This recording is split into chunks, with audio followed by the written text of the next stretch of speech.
Najveći broj pretplatnika i najveći broj pregleda imamo iz Srbije, potom je tu Bosna i Hercegovina i Hrvatska. U top 10 bi uključio sve ostale zemlje iz regiona, znači tu su Makedonija, Crna Gora, Slovenija, Kosovo.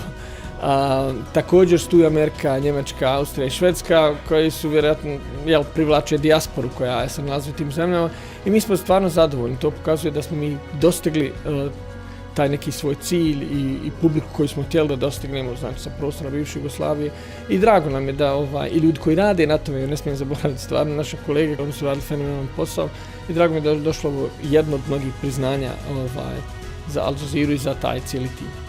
Kada se radi o sadržaju koji se nalazi na oficijalnom YouTube kanalu Al Jazeera Balkan, to su u biti sadržaji koji se pogledaju jedanput, a evo ovom prilikom možemo izdvojiti serijale, dokumentarni serijali iz naše produkcije, kakve Alhemi Balkana, serijal Tada i sada, Vrhovi Balkana, kao i drugi zanimljivi dokumentarni filmovi iz naše produkcije, ali one koje smo otkupili.